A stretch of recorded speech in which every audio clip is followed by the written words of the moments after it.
바울은 벨릭스 총독의 법정에서 자기에게 더 씌워진 거짓 모함에 대해 자기 변명을 통해 진실을 밝혔습니다.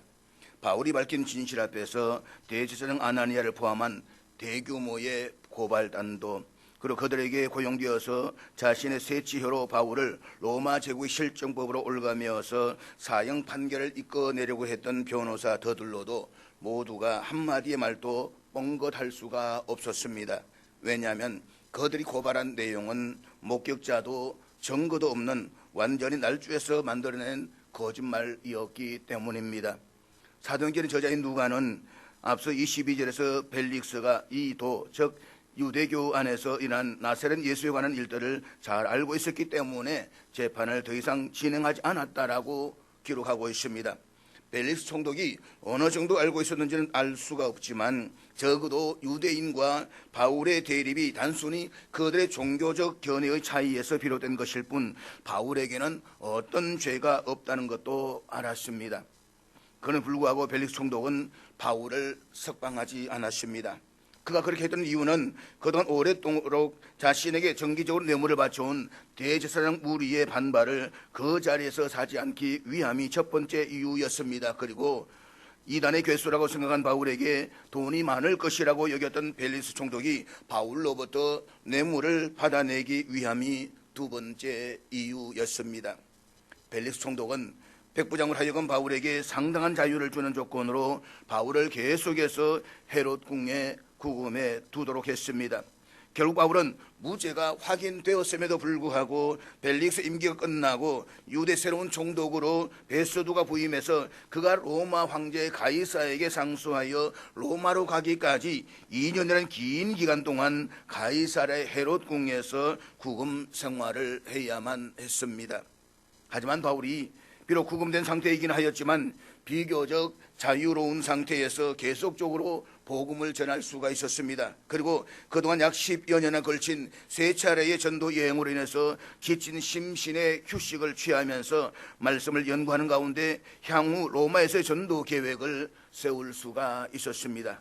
그러한 의미에서 바울의 가이사랴에서의 2년은 외적으로는 고난의 시기였지만 내적으로는 복음과 그 자신을 위해서 매우 유익한 시기였다라고 말할 수가 있습니다. 오늘의 본문은 바울의 재판이 규정으로 들어간 지 며칠 후에 벨릭스 총독이 그의 아내와 함께 바울을 찾아왔고 바울이 그들에게 복음을 전했다라는 내용을 다루고 있습니다. 본문 24절 말씀 우리 한번 같이 보도록 하겠습니다. 수일 후에 벨릭스가 그 아내 유대 여자 드루실라와 함께 와서 바울을 불러 그리스도 예수 믿는 도를 듣거늘. 바울을 구금시킨 벨릭스 총독이 며칠이 지나서 그의 아내 드루실라와 함께 구금당에 있는 바울을 개인적으로 호출했습니다.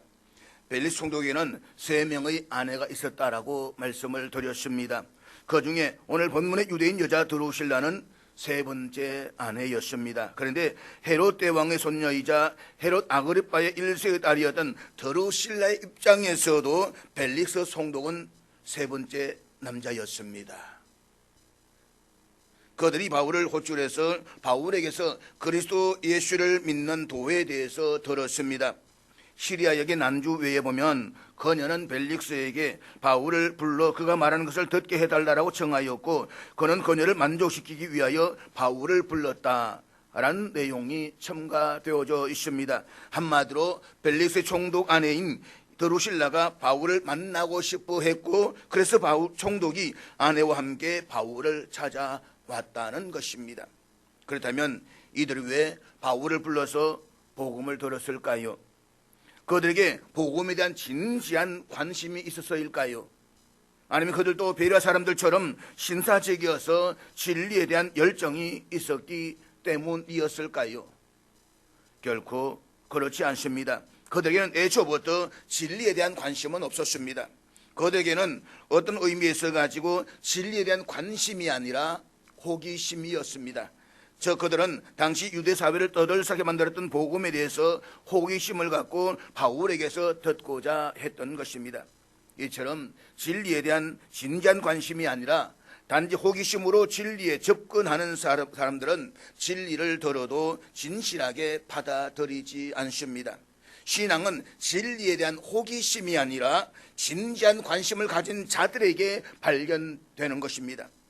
사랑하는 여러분, 성경은 믿음은 들음에서 난다라고 말씀을 했습니다. 그러나 듣는다라고 해서 모든 사람이 다 믿음을 갖는 것은 결코 아닙니다. 어떤 사람은 복음을 듣지만 전혀 깨닫지 못합니다. 한쪽 귀로 들었다가 한쪽 귀로 홀려버리는 사람들도 있습니다. 예수님께서는 이것을 10우륜자의 비유를 통해서 말씀을 하셨습니다. 다시 말해서 그 비유에 보면 그중에 제일 먼저 나오는 밭이 길가의 밭입니다. 이 길가 밭은 마음이 마치 굳은 땅과 같아서 아무리 하나님의 말씀을 들어도 전혀 그 씨가 마음밭에 심겨지지 않는 사람들을 상징합니다. 즉 마음밭이 굳어진 사람은 하나님의 말씀을 받아들이기가 그토록 어렵다는 것입니다. 따라서 마음의 문을 열지 않고 복음의 진리에 대해서 단순한 호기심만으로 접근했던 이 벨릭스 총독과 드루실라의 마음이 바로 길가의 밭과 같은 것이었습니다. 이런 벨릭스 총독과 그의 아내와 같은 경우를 두고서 히브리서 기자는 4장 2절에서 이렇게 말씀하고 있는데 우리 앞에 다 같이 읽도록 하겠습니다. 그들과 같이 우리도 복음 전함을 받은 자이나 들은 바 그 말씀이 그들에게 유익하지 못한 것은 듣는 자와 믿음과 결부시키지 아니함이라. 본문은 아무리 복된 소식을 많이 들을지라도 그것에 믿음으로 응답하지 않는다라고 한다면 들은 바 그 복된 소식이 아무런 유익을 주지도 못한다라는 말씀입니다. 출애굽 당시에 이스라엘 백성들이 그랬습니다. 그들은 모세를 통해서 하나님의 기쁜 소식을 들었습니다. 만일 그들이 그것을 믿음으로 받아들이고 그것에 순종하기만 하면 그들 애굽에서 구출해내신 하나님께서 그들을 약속의 땅 가나안에 안전하게 들어가게 하여서 그 땅을 소유하게 하고 또 그들을 당신의 제사장 나라와 거룩한 백성이 되게 하실 것이다라고 말씀을 했습니다. 그렇지만 안타깝게도 이스라엘 백성들은 모세가 전한 이 복음에 대해서 이렇게 반응을 했는데 우리 출애굽기 6장 9절 말씀 다 같이 읽겠습니다. 모세가 이와 같이 이스라엘 자손에게 전하나 그들이 마음의 상함과 가혹한 노역으로 말미암아 모세의 말을 듣지 아니하였더라. 본문은 그들이 모세의 말을 듣지 아니하였다라고 했습니다. 그 결과 그 복음은 그들에게 아무런 유익이 되지를 못했습니다. 그리고 그들은 약속의 땅 가나안에 들어가지를 못하고 광야에서 모두가 죽었습니다. 잊지 마십시오. 최종적인 구원을 가져주는 복음이란 그것을 믿음으로 받아들일 때에만 효력이 나타납니다. 복음은 단순히 듣는 것만으로 충분하지 않습니다. 더군다나 우리가 복음을 등한시하거나 소홀히 한다면 거기에는 반드시 무슨 심판과 징벌이 따르게 될 것입니다. 그런 점에서 종교개혁자 칼빈은 이런 말을 했습니다. 하나님의 약속을 믿는 믿음은 그 약속의 말씀을 성취하는 인간의 최소한의 책임이며 의무이다.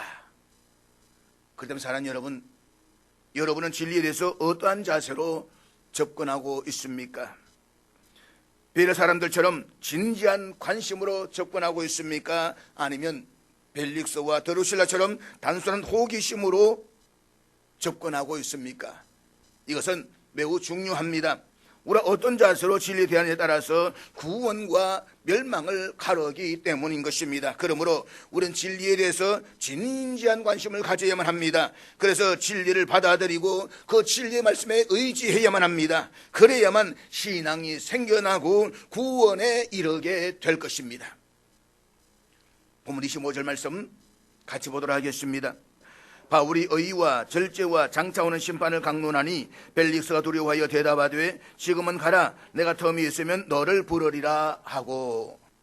본문에서 우리말로 강론하다라고 번역된 헬라어는 논쟁하듯 철저히 말하다 라는 뜻을 가진 매우 강렬한 표현입니다. 그러니까 바울의 강론은 결코 이론적이거나 추상적인 것이 아니었습니다.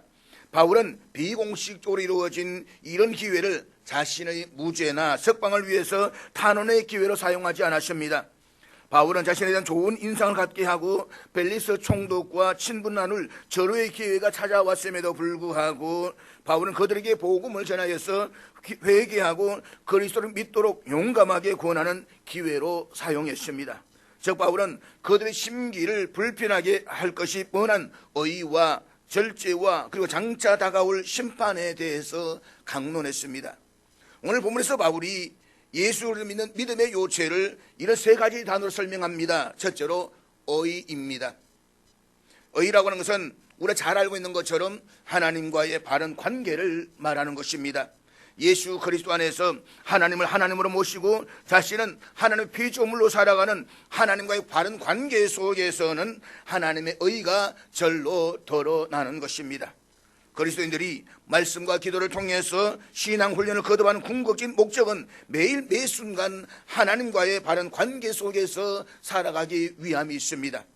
즉 하나님이 보시기에 올바른 삶을 사는 것과 다른 사람들을 공정하게 대하는 것입니다. 그렇지만 벨릭스와 드루실라는 의와는 전혀 관계가 없는 삶을 살았습니다. 그들은 하나님의 율법에 노골적으로 저항하는 사람들이었으며 특별히 벨릭스는 부패로 악명이 높은 사람이었습니다. 두 번째로 믿음이란 절제입니다. 바울이 언급한 절제는 많은 사람 생각하듯이 전략 혹은 조절을 의미하지 않습니다. 돈을 흥청망청 쓰고 다니는 아들에게 부모가 절제하라라고 한다면 그것은 돈을 좀 절약하는 것입니다. 매일 술독에 빠져 사는 남편에게 아내가 절제하라라고 말한다는 것은 술을 좀 적당하게 조절해서 마시라는 것입니다. 하지만 본문에서 우리말로 절제라고 번역된 헬라어는 버릴 것을 아예 제쳐버리는 것, 자기의 삶 속에서 아예 제거해 버리는 것을 뜻합니다. 영원한 생명의 길과 죽음으로 치닫는 욕망의 길은 어떤 경우에도 함께 겹치는 법이 없습니다. 욕망의 길을 제쳐버리지 않고서는 우리의 마음에 세상적인 욕심을 제거해버리지 않고서는 영원한 생명의 길을 쫓을 수가 없습니다. 영원한 생명의 길 위해서 단 한 번이라도 영원한 생명의 쇳물을 맛보는 사람은 허망한 죽음으로 끝나버리기 마련인 욕망의 길로 되돌아가지는 않습니다. 바울이 벨릭스와 드루실라에게 말했던 절제라고 하는 것은 세욕이나 욕망의 탐닉에 대한 절제를 말합니다. 그러니까 이들 부부는 품위가 떨어지는 과도함의 삶을 살았습니다. 그들은 마치 내일이 없는 것처럼 문란한 성생활을 하면서 자신들의 꺼림없는 욕망을 채우려고 했다는 것입니다. 세 번째는 장차 오는 심판입니다. 바울이 강론하는 심판은 하나님을 믿지 않는 사람에게는 하나님의 영원한 형벌이요, 구원받은 하나님의 자녀들에게는 하나님의 샘하심에 따른 하나님의 상주심을 의미합니다. 하나님께서는 당신께서 허락하신 물질과 재능, 시간 등을 당신의 자신들의 무엇을 위해서 어떻게 사용하시는지 셈을 하십니다. 그리고 마지막 날 당신의 셈에 따라서 상을 주십니다. 히브리서 기자는 이 사실을 11장 6절에서 이렇게 말씀하고 있는데 우리 앞에 다 같이 읽도록 하겠습니다. 믿음이 없이는 하나님을 기쁘시게 하지 못하나니 하나님께 나아가는 자는 반드시 그가 계신 것과 또한 그가 자기를 찾는 자들에게 상 주시는 이심을 믿어야 할지니라. 진실로 하나님은 자기를 찾는 자들에게 상 주시는 분이십니다.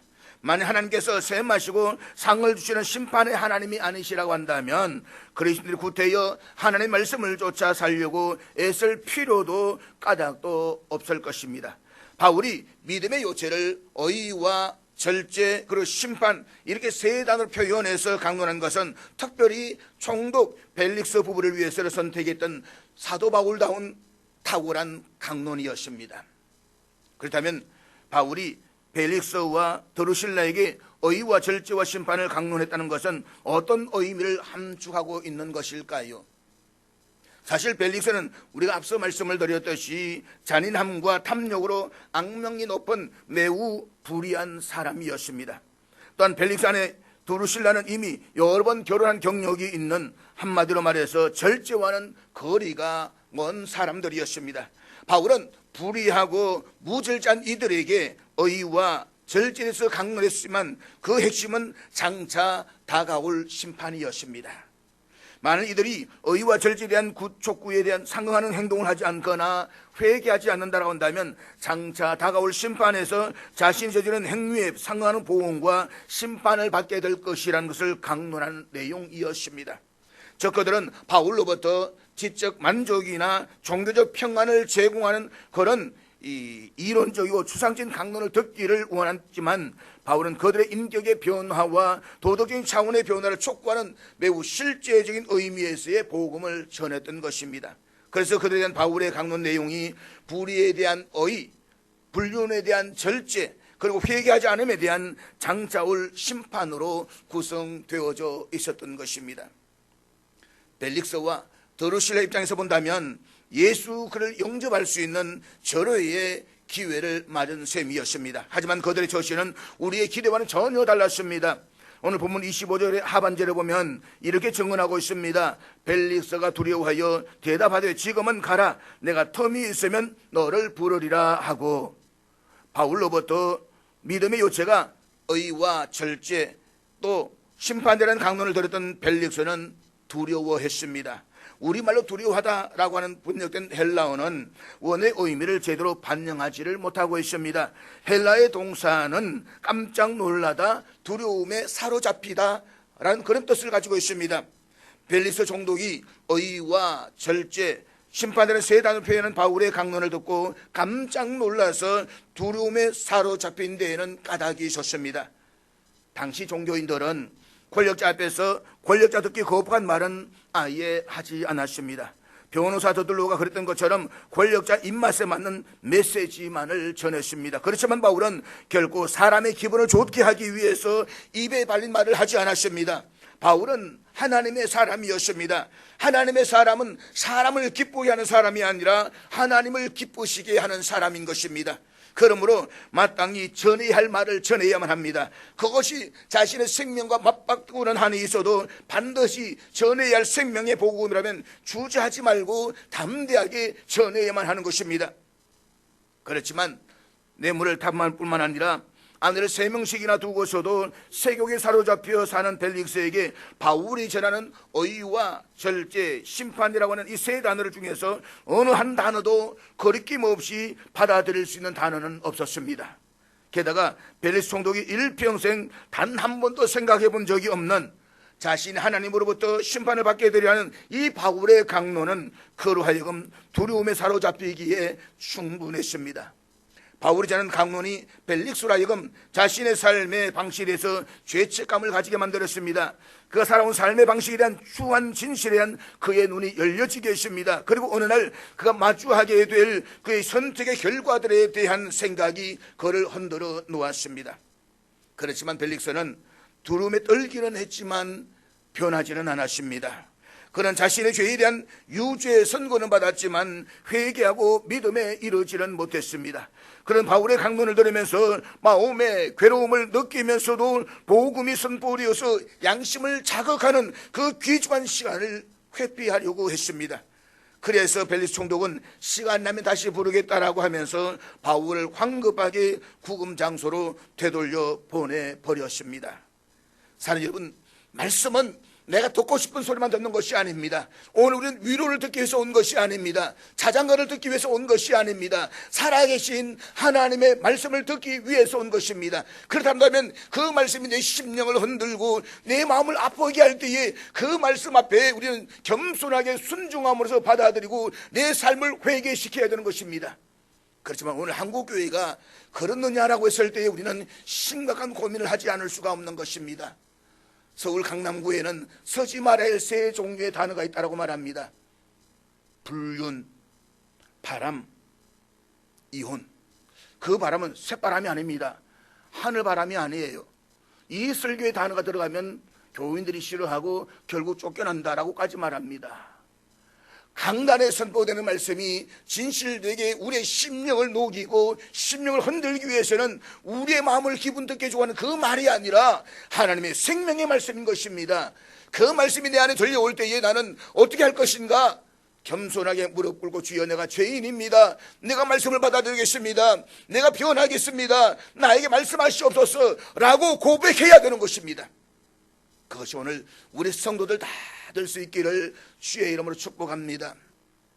벨릭스는 바울의 강론을 통해서 하나님 그에게 허락하신 구원을 받아들이기보다는 자신의 결정을 연기했습니다.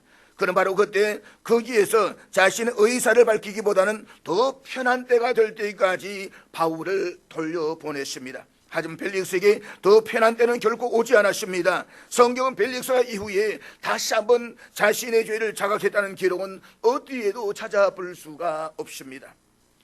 사랑하는 여러분, 구원만큼 중요한 결정을 미루는 것은 영원한 파멸을 초래하는 엄청난 실수인 것입니다. 좀 더 편한 때에 예수님을 생각하기로 결정하는 바람에 얼마나 많은 사람들이 오늘날 지옥에 있는지는 모르겠지만 그러나 그러한 때는 결코 오지 않습니다. 그렇기 때문에 하나님께서 이렇게 말씀하십니다. 보라, 지금은 구원의 날이로다. 너희는 여호와를 만날 만한 때에 찾으라. 가까이 계실 때에 그를 부르라. 그렇습니다. 신앙을 결단하고 주님 앞에 서는 것은 다음에 내일이 아니라 오늘 지금 이 자리에서 하는 것이지 결코 미루는 것이 아닙니다. 우리가 기회를 잡지 않고 뒤로 미루는 것은 마귀가 좋아하는 고도의 계략인 것입니다. 그럼 성숙한 성도는 기회가 오기를 앉아서 기다리질 않습니다. 내 스스로가 열심을 내어서 기회를 만드는 것입니다.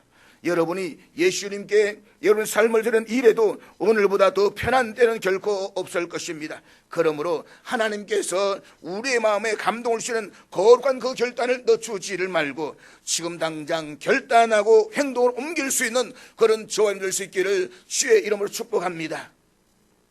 본문 26절 말씀 우리 같이 보도록 하겠습니다.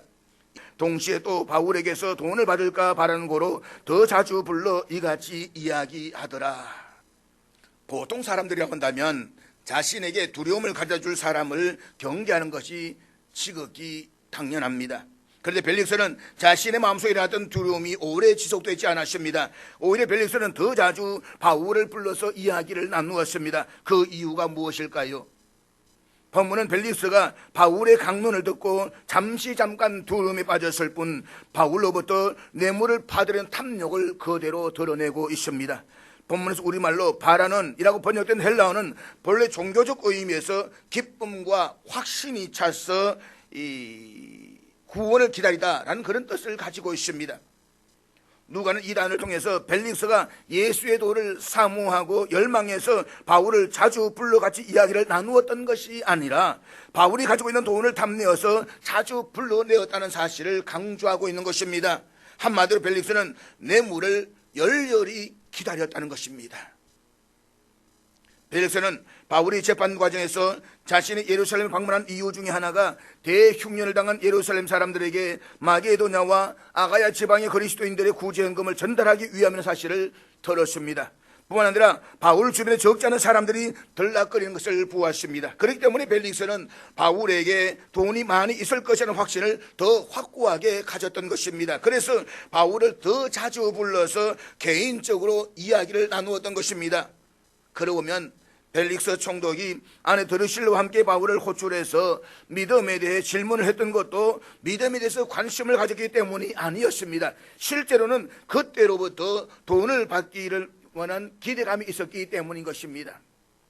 하지만 벨릭스 총독이 아무리 바울을 호출해서 개인적으로 이야기를 나누어도 바울이 도무지 뇌물을 바칠 기미를 보이지 않습니다. 그러니까 벨릭스 총독은 바울을 헤롯 궁에 2년 동안이나 방치해 두었습니다.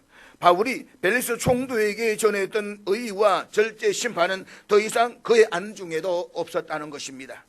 계속해서 27절 말씀 우리 같이 보도록 하겠습니다. 이때가 지난 후 보르기오 베스도가 벨릭스의 소임을 이어받으니 벨릭스가 유대인의 마음을 얻고자 하여 바울을 구류하여 두니라. 바울은 대제사장 무리들로부터 고발되어서 명확한 판결을 받지 못한 채 2년 동안이나 헤롯 궁에 갇혀 있어야만 했습니다.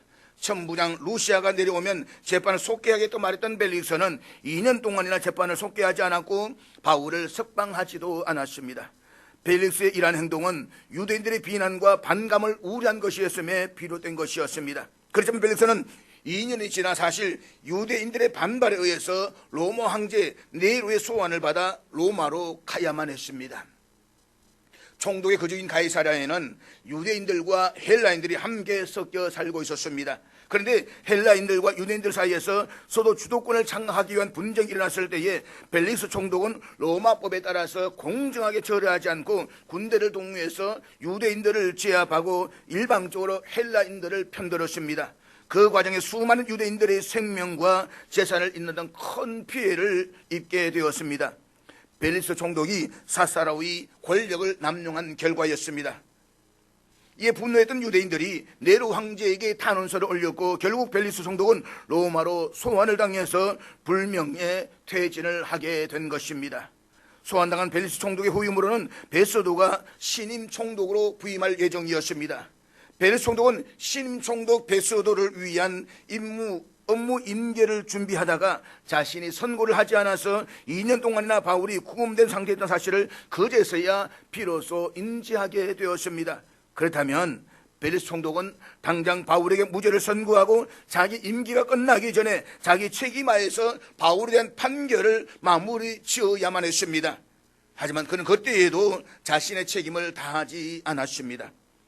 벨리스 총독은 유대인들의 마음을 사기 위해서 바울을 구류해 버렸습니다.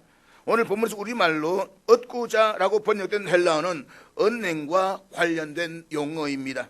그리고 우리말로 구류하다라고 번역된 헬라어는 동시에 결박하다라는 뜻을 가지고 있습니다.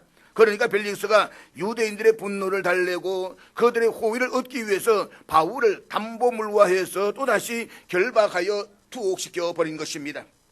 자기에 대해 네로 황제에게 탄원서를 올렸던 그 유대인들에게 자기가 임하기 전에 선심을 쓰기 위해서 유대인들이 원하는 대로 바울을 투옥시킨 것입니다. 바울에게 무죄를 선고함으로써 욕을 듣고 임하는 것보다는 유대인들이 원하는 대로 바울을 투옥시키고 임하는 것이 자기에게 더 유리하다라고 계산했던 것입니다. 벨리스 총독은 자신의 보신을 위해서 교활하게도 바울에 대한 판결을 책임을 후임자 베소도에게 미루어 버렸습니다. 인기, 영합주의, 자기, 보신주의, 무사 안일주의에 빠져있던 벨리스 총독은 전형적으로 무책임한 관리였습니다. 생각하면 할수록 벨리스 참으로 한심한 인간이 아닐 수가 없는 것입니다. 벨리스 총독은 법정에서 위대한 바울의 자기 변명을 직접 들었습니다. 그는 위대한 바울로부터 믿음의 요체에 대해서 개인적으로 직접 들었을 뿐만 아니라 위대한 바울과 여러 차례 개인적인 만남도 가졌습니다. 2000년 전 로마 제국의 사람들 가운데 위대한 사도 바울과 그런 기회를 개인적으로 그렇게 많이 가진 사람이 과연 몇 사람이나 되었겠습니까? 만약 벨리스가 바울의 말에 귀를 기울여서 주님을 영접했다라고 한다면 그는 2000년 전 로마 제국 한 부분을 새롭게 하는 또 한 명의 그리스도인으로 거듭날 수가 있었을 것입니다. 그러나 벨리스 총독은 믿음의 요체가 의와 절제, 심판되는 바울의 강론을 듣고서 잠시 두려움에 사로잡혔지만 그 두려움의 순간이 가시자마자 그의 관심은 돈으로 회귀해 버렸습니다. 벨리스 총독에게 바울은 위대한 사도가 아니라 돈을 우려내기 위한 호구에 지나지 않았습니다. 단지 돈을 우려내기 위한 목적으로 더 자주 바울을 호출해서 만났다는 것입니다. 구원의 기회를 그렇게 스스로 박차버렸던 벨리스 총독이 현직을 떠난 이후에 그의 최후가 어떻게 되었는지는 전해지지 않습니다. 그러나 벨리스 안에 들어오실라는 유대 역사가 요세푸스의 기록에 의하면 벨릭스 왕사에서 낳은 아들 아그리빠와 함께 주 79년 폼페이에서 살다가 베서비우스 화산 폭발 때에 그 아들과 함께 죽었다라고 전해지고 있습니다. 사랑하는 여러분, 이 세상 어느 누구도 늙어서 죽을 때까지 현직에 있는 사람은 없습니다. 아무리 높은 지위에 있다라고 해도 때가 되면 반드시 내려와야만 합니다. 육체를 가진 인간 가운데 천년 만년을 사는 사람이 없습니다. 인간에게 죽음은 그 누구도 피해갈 수 없는 하나님의 법칙입니다. 하지만 그리스도인은 현직을 떠나도 이 땅을 새롭게 하시려는 하나님의 도구란 사실에는 아무런 변함이 없습니다. 교단이 정한 법에 따라서 70세가 되면 은퇴를 하겠지만 하나님 앞에 가는 그날까지 우리 해야 할 사명은 변함이 하나도 없는 것입니다.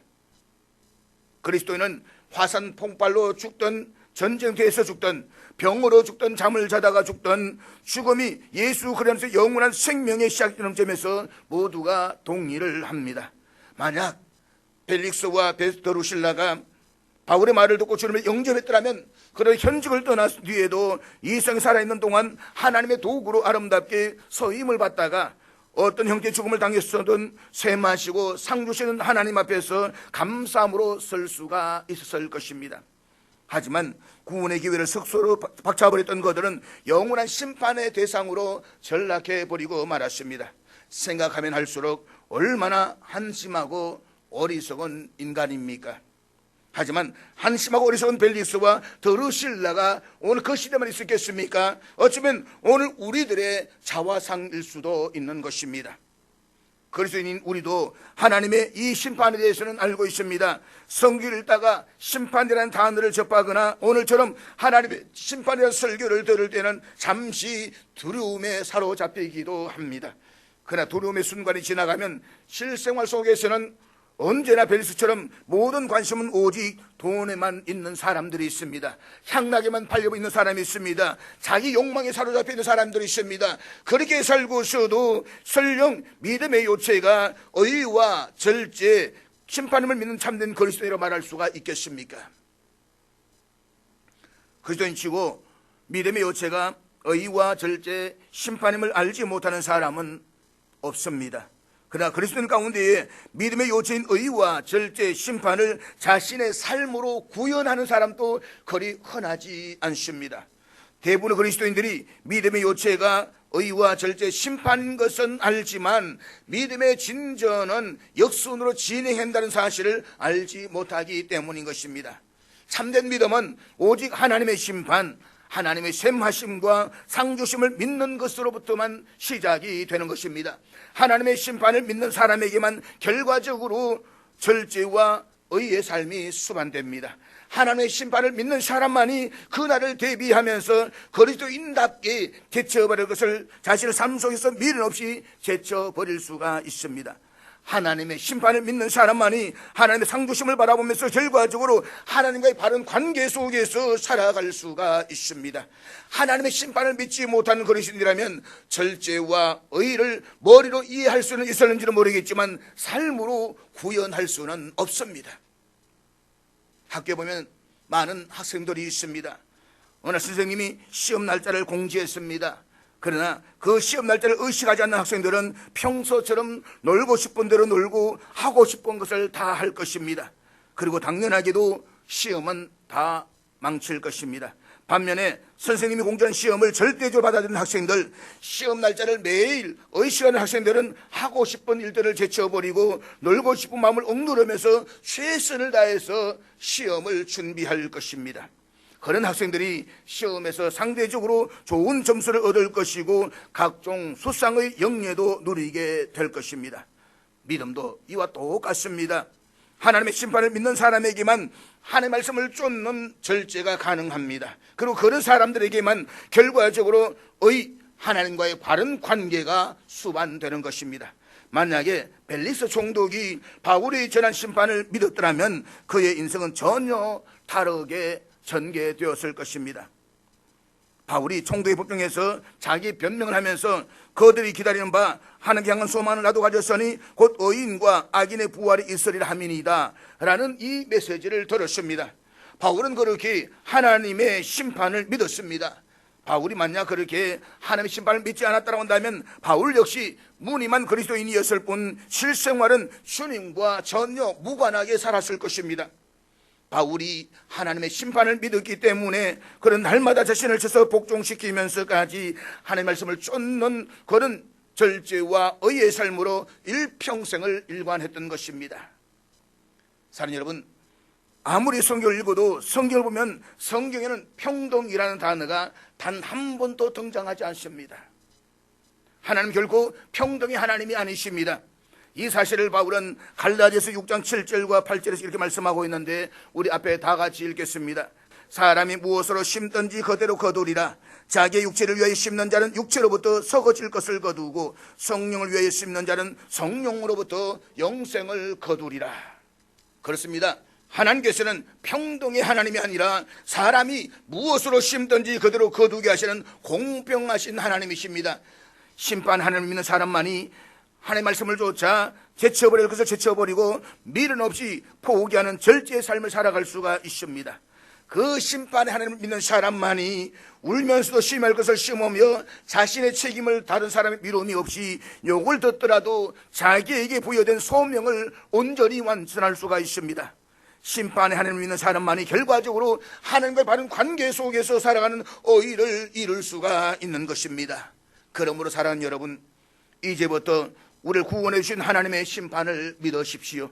그러므로써 주님 안에서 제체할 것은 미련 없이 제쳐버리는 절제와 또 하나님과의 바른 관계 속에 살아가는 의의 삶을 살아서 장차 하나님 앞에서 상 받는 저 여러분 다 될 수 있기를 주의 이름으로 축복합니다.